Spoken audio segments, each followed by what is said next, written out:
Bueno, yo soy Mateo, nuevamente.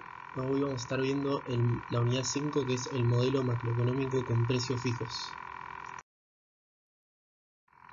Bueno, a modo de introducción, como referencia bibliográfica, vamos a ver nuevamente el libro de Naclerio, en el capítulo 7, que es llamado El ingreso y el gasto agregado. Y básicamente vamos a estar analizando el lado de la demanda de la economía, principalmente en lo que es el efecto multiplicador del gasto y cómo aumentos del gasto van a traer aparejados aumentos más que proporcionales en el ingreso y la producción, y también relacionado a esto lo que es la paradoja de la frugalidad. Y finalmente vamos a ver brevemente lo que es la función IS como, como preludio a lo que va a ser la próxima clase. Bueno, analizando un poco los dos lados del mercado, vamos a tener un equilibrio en el cual se igualen la producción y la demanda agregada. La demanda agregada va a estar básicamente compuesta por lo que es el consumo, la inversión, el gasto público y las exportaciones netas. Básicamente la idea es que el producto, la producción, va a reaccionar ante los desequilibrios que se generen en la demanda agregada. O sea, en situaciones en las que la demanda agregada supere a la producción, eh, en la próxima ronda va a haber un crecimiento de la producción. Lo mismo en sentido contrario. O sea, la producción va a estar respondiendo ante estímulos producidos del lado de la demanda agregada. Es por esto que vamos a estar viendo que incrementos en la demanda agregada van a generar cambios necesariamente en la producción. La conclusión que les voy anticipando es que cambios en la demanda agregada, es decir, en el gasto, por ejemplo en el consumo, van a generar necesidad por parte de la producción de incrementarse en proporciones aún mayores a las que se incrementó originalmente esa demanda. Bueno, vamos a empezar analizando lo que es el consumo. Acá primero, antes que nada, vamos a suponer que por ahora no actúan ni el gobierno a través del gasto público, que sería la G, ni el sector externo, que es XN, que significa exportaciones netas, y es la diferencia entre las exportaciones y las importaciones del país. Entonces, por simplicidad, en principio vamos a ir poco a poco, vamos a ir agregando las distintas cosas, pero por simplicidad vamos a empezar con esto. Entonces, acá tenemos la ecuación 1, que representa los planes de consumo de las familias, donde el consumo autónomo, que es C0, el primer término, va a representar todo ingreso que no dependa de la producción, que es I. Entonces, en el primer término vamos a tener el consumo autónomo, que no depende de la producción. Nos interesa separarlo porque a medida que empecemos a agregar cosas, vamos a ir poniendo todo lo que no dependa del ingreso en una misma variable, que ya lo vamos a ver ahora que va a ir cambiando. Por otro lado tenemos lo que sí depende del ingreso, que es el segundo término, que es C por I. I ya dijimos que es el ingreso, y C es la propensión marginal a consumir. Es decir, ¿qué quiere decir esto? Bueno, esto primero en principal es un coeficiente, o sea, está entre 0 y 1. Entonces va a multiplicar al producto total por un porcentaje, o sea, si es 0,5 va a agarrar la mitad de ese producto, y si es más alto va a agarrar una proporción mayor, y si es menor va a agarrar una proporción menor. El punto es que esto muestra qué proporción del producto se está destinando al consumo. Lo que no se destina al consumo, como veremos más adelante, se va a destinar al ahorro. Entonces, entre la C chiquita y después lo que veremos que es la S chiquita, vamos a ver que se conforma todo el producto. Entonces, como acá lo que nos interesa es la parte que la gente destina a consumir y no la que destina a ahorrar, vamos a tomar la parte que deja la propensión marginal a consumir. A ver, uno yo no tengo, no es que a mí me preguntan a mí y me dicen cuál es tu propensión marginal a consumir y yo digo sí, es 0,7. Digamos, es una manera de ver qué tanto se está destinando al consumo y qué tanto se está destinando al ahorro. Pueden existir casos en los que la gente por determinadas circunstancias decida ahorrar mucho sus ingresos en términos generales, y esto tiene implicancias distintas a que si no sucede. Entonces, viendo el gráfico, podemos ver que según tenemos dos casos, las dos rectas representan dos casos distintos. En realidad lo que representa es la de arriba va a ser una situación en la que la propensión marginal a consumir es más alta que la segunda. Entonces lo que va a representar esto es que básicamente, si uno analiza lo que es el gráfico, cuanto más elevada es la pendiente, o sea, cuanto más inclinado es, cuanto más vertiginosa es la pendiente, cambios en el ingreso, en I, van a implicar cambios mayores en la demanda agregada. Entonces, vemos que a mayor propensión marginal a consumir, vamos a tener un mayor impacto de aumentos pequeños del ingreso en lo que es la demanda agregada. Bueno, básicamente nos encontramos en una situación en la que, o sea, por un lado, antes de empezar a explicarlo cómo funciona el efecto del multiplicador, es importante tener en cuenta que esto es un desarrollo elaborado por Keynes en la década del 30, en una situación en la que el mundo venía de una crisis mundial, que fue la crisis del 29, donde las economías se encontraban en recesión y se empezó a plantear la idea de que era necesario reactivar la economía a través del gasto. ¿Por qué? Porque bueno, básicamente el postulado que se elabora es que un peso de gasto se va a traducir en más de un peso de ingreso y de producción. Y a esto es lo que se relaciona al efecto multiplicador. El efecto multiplicador es eso, es cómo va a multiplicarse el ingreso con incrementos del gasto. Entonces, avanzando con eso, vemos un poco más específicamente. Por un lado, vamos a estar, como ya dijimos, me olvidé de mencionar también la inversión. Suponemos la inversión, el gasto público y las exportaciones netas, las suponemos constantes solo por simplicidad. Obviamente esto no existe, no sucede.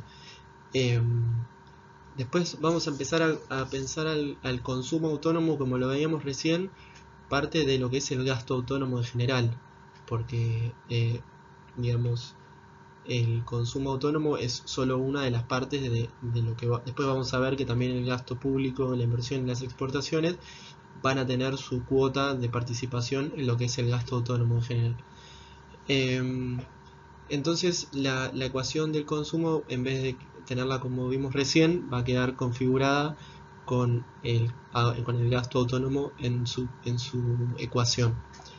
Entonces, bueno, a través de algunos despejes algebraicos que están mejor explicados en el capítulo, básicamente llegamos a la ecuación de que el producto es igual a 1 sobre 1 menos la propensión marginal a consumir, todo eso multiplicado por el gasto autónomo. Entonces queda configurada la relación entre la propensión marginal a consumir y el producto, por un lado, y también vamos a tener la relación entre el gasto autónomo y el producto. Entonces, ¿qué vemos acá? Por un lado, vemos que el consumo autónomo, la propensión marginal a consumir se encuentra restando y en el denominador. Bueno, si uno se pone a pensar, si uno produce un aumento en esto, el denominador se va a reducir, por lo tanto 1 sobre algo más chico necesariamente va a ser algo más grande. Entonces implica que un aumento en la propensión marginal a consumir implica aumentos en el producto, como lo vimos recién. Por otro lado, la relación entre el gasto autónomo y el producto, que es básicamente el análisis de lo que va a ser el multiplicador del gasto. Incrementos en el gasto autónomo van a tener aparejados cambios en I más que proporcionales. ¿Por qué se debe esto? Bueno, como vemos, el gasto autónomo va a estar acompañado de este coeficiente que es el multiplicador del gasto, que es este 1 sobre 1 menos C. Este resultado nunca va a poder ser menor o igual a 1. Como vemos, siendo que C es un valor que está entre 0 y 1, el denominador siempre va a ser más chico que el numerador. Y si uno lo piensa un segundo, va a ver que siempre va a ser mayor que 1. Entonces, el multiplicador del gasto siempre va a ser mayor a 1 y lo vamos a determinar con la letra griega alfa.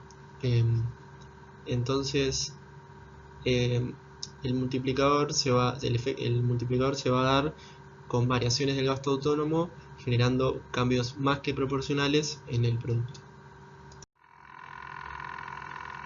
Bueno, avanzando con lo que es la paradoja de la frugalidad, que es otro concepto elaborado por Keynes. Bueno, como primera medida vamos a seguir suponiendo que tenemos una economía sin sector público y sector externo. Retomando un poco lo que acabamos de ver, tenemos la intuición. Bueno, primero tenemos la intuición de que lo que no se consume se va a destinar al ahorro, no puede salir de esas dos opciones. Por otro lado, repasando un poco lo que acabamos de ver, el producto va a aumentar menos si la propensión marginal a consumir es más baja. Y entonces, pensándolo en sentido contrario, una situación en la que hay una propensión marginal a consumir más baja, bien se relaciona con que a mayor propensión marginal al ahorro, el efecto del multiplicador va a ser menor. Y bueno, continuando un poco, tenemos la situación de equilibrio en la que el producto se equilibra se iguala a la demanda agregada. Para que esto suceda, tenemos que pensar en un contexto en el cual todo lo que se ahorre se destina a la inversión. De otra manera, estaríamos teniendo un exceso de oferta en el mercado, porque habría una parte del dinero que se está siendo guardado, como por ejemplo guardado bajo el colchón. Entonces, lo que se esperaba a priori desde el lado de la producción va a implicar como consecuencia disminuciones en la producción, y esto puede generar círculos viciosos como consecuencia de esto. Entonces, situaciones en las que el ahorro no se destina a la inversión va a generar oferta de bienes, y como consecuencia de esto va a producir consecuencias negativas en el empleo y en la demanda agregada. Bueno, ahora vamos a empezar a pensar los efectos de incluir al sector público dentro del consumo. ¿Cómo se modifica esto? Primero teníamos que el consumo era el consumo autónomo por un lado, y después el consumo que dependía del ingreso. Ahora lo vamos a escribir pensando en función del ingreso disponible. O sea, en vez del ingreso pensamos en ingreso disponible, que es ID. ¿Qué es el ingreso disponible? Bueno, es lo que se puede gastar una vez que se eliminan los impuestos, una vez que se pagan los impuestos. Básicamente es lo que se usa para gastar en general, es lo que sucede un poco más cercano a lo que realmente sucede.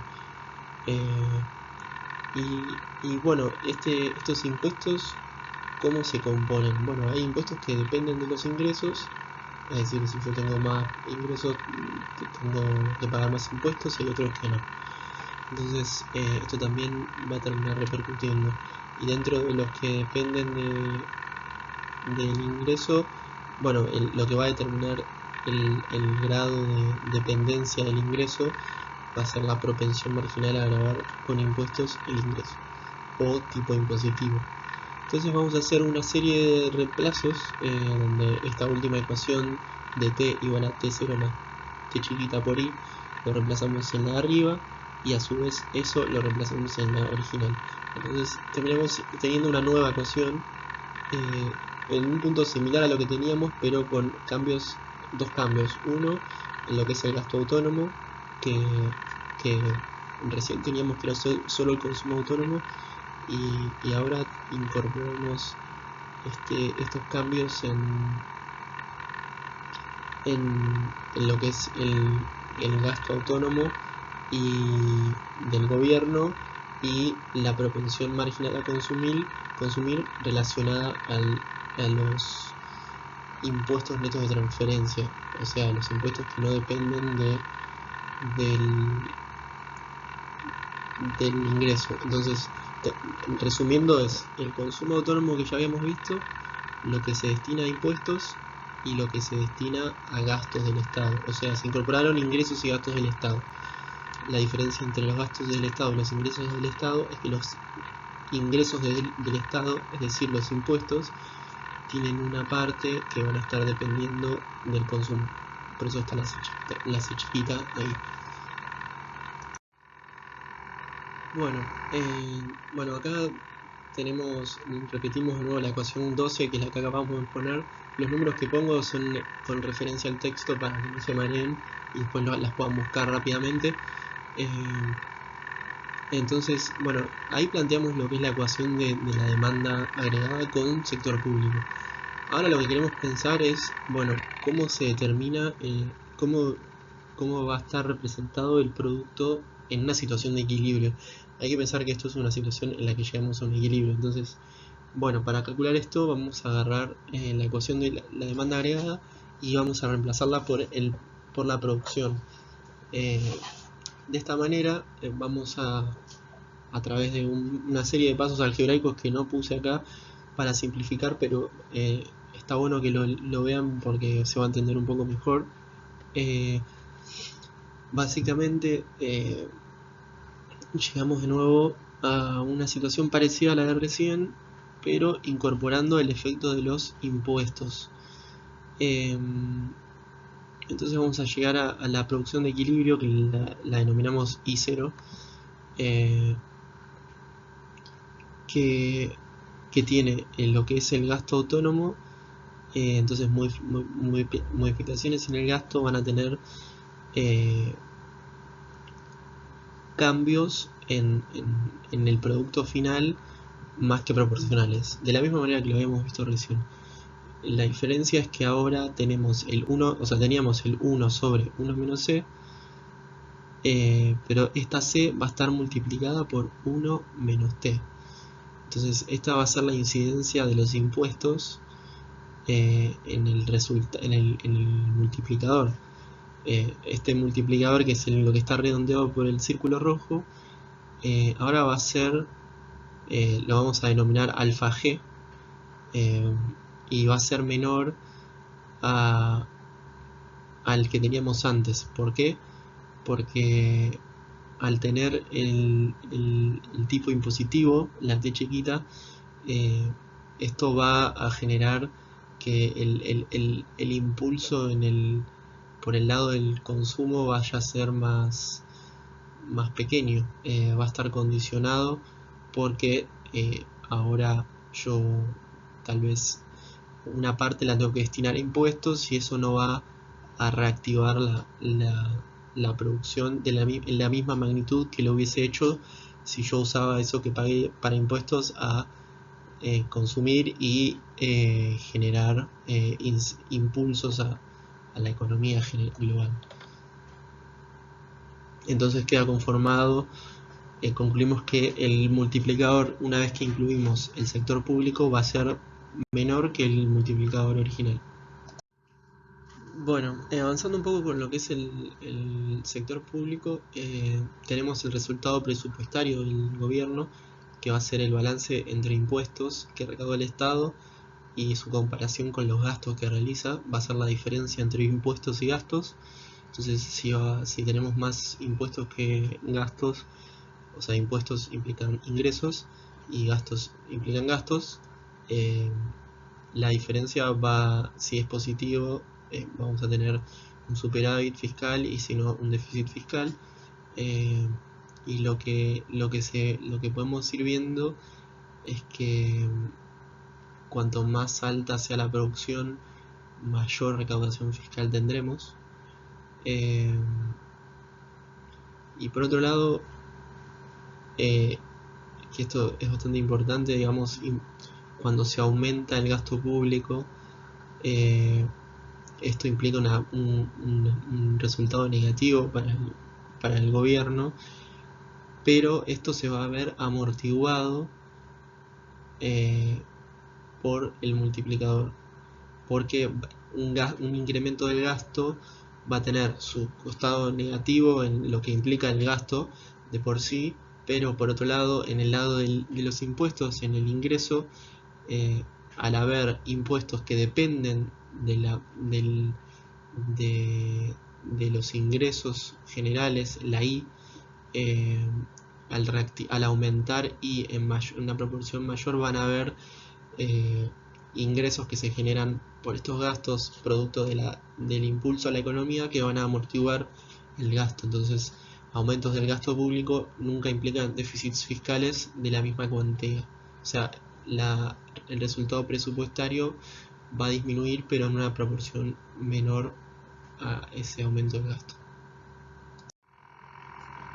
Entonces, como decíamos,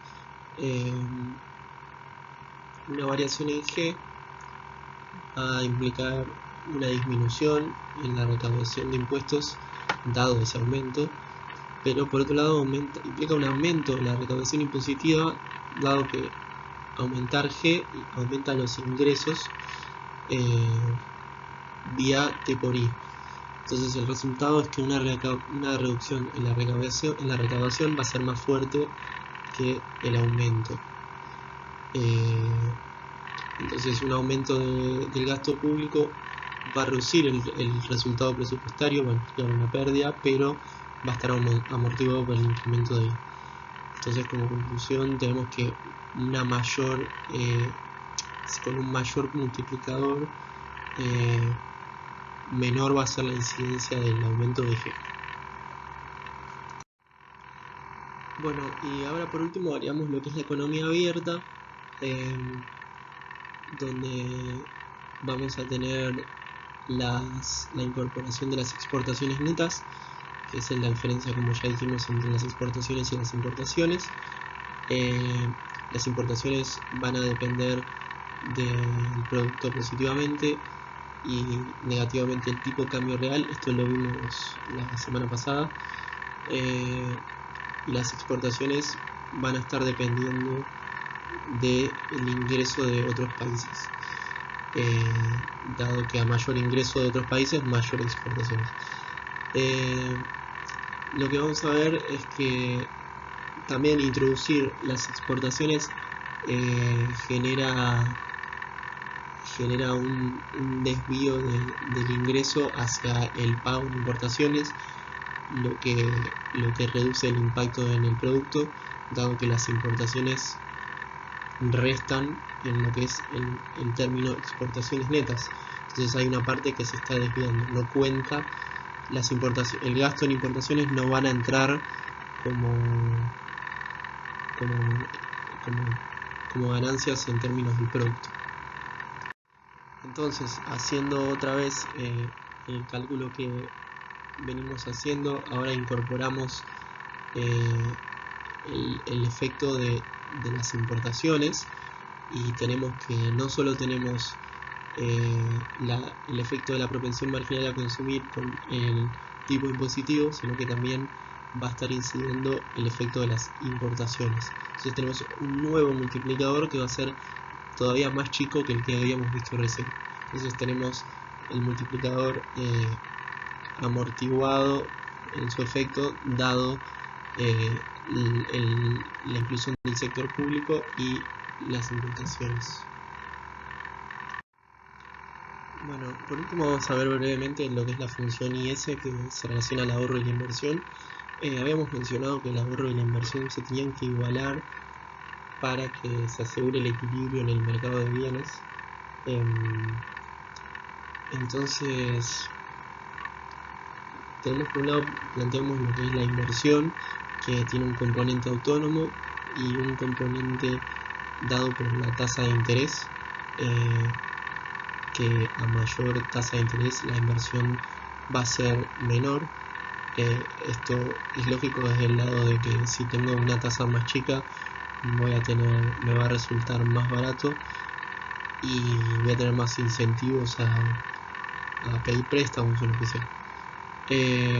Entonces vemos que la tasa de interés influye en sentido inverso, o sea, cuando aumenta la tasa disminuye la inversión y viceversa. Y por otro lado vamos a tener el ahorro, que bueno, anteriormente ya definimos el ahorro, que tenía un componente autónomo y un componente que dependía del ingreso, pero acá lo representamos como la diferencia entre el ingreso y el consumo. O sea, básicamente es la cantidad de dinero que no se destina al consumo.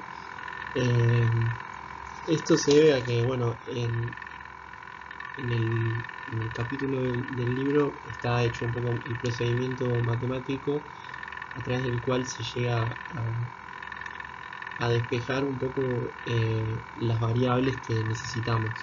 En este caso van a ser la tasa de interés y el producto. La tasa de interés tiene la letra A y la letra B, que simplemente representan distintas variables que fuimos despejando en la ecuación, que en este caso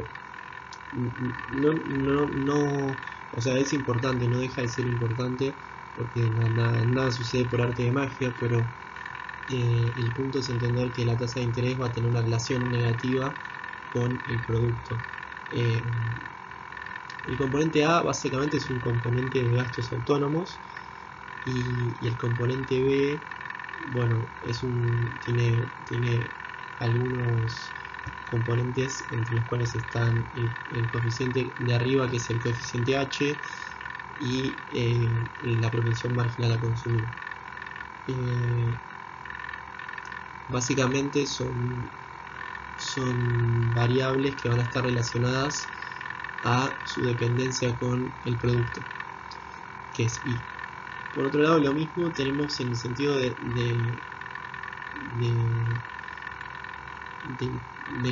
producto, ¿no? Vamos a tener un componente de variables autónomas que van a estar relacionadas con la inversión autónoma y el consumo autónomo, y la D, que va a tener lo que es el coeficiente H. Entonces básicamente lo que acá encontramos es una relación inversa entre la tasa de interés y el producto, y una relación inversa entre la tasa de interés y la inversión.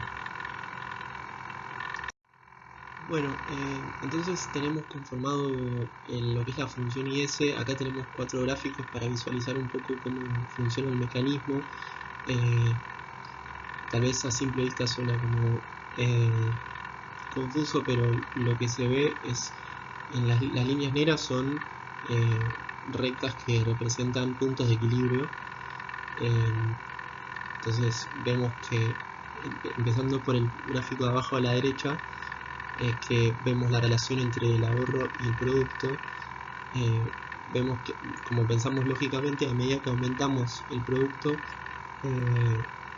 las personas tienden a ahorrar más. O sea, cuantos más ingresos se disponen, mayor proporción de esos ingresos serán destinados al ahorro. Entonces tenemos una relación negativa.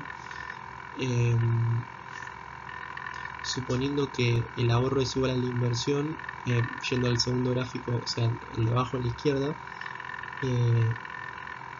vamos a terminar unificando ese punto representado en el ahorro, o sea, bajo ese nivel de ahorro vamos a tener representado un determinado nivel de inversión. Entonces vemos también que si aumenta el ahorro, aumenta la inversión.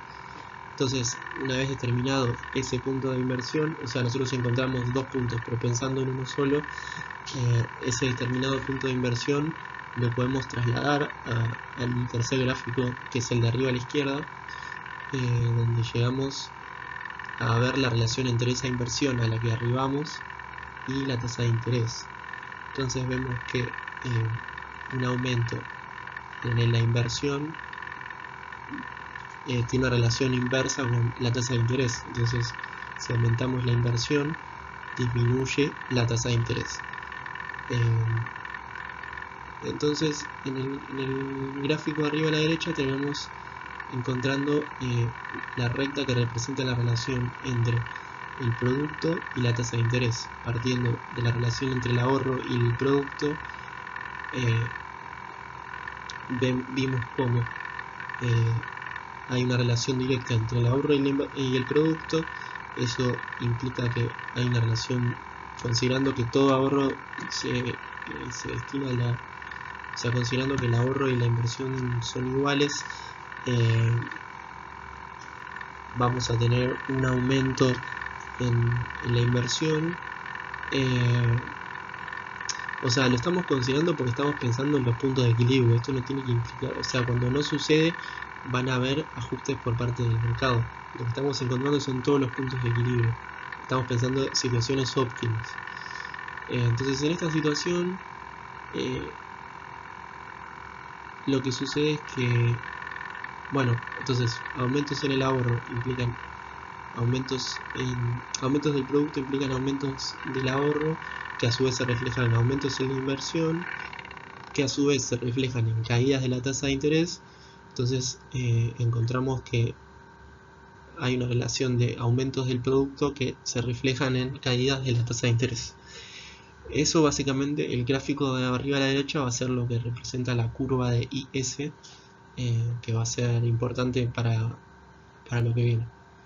Así que bueno, básicamente esto es un poco el análisis de los cambios que fuimos viendo, cambios en la demanda agregada y cómo afecta eso al producto total.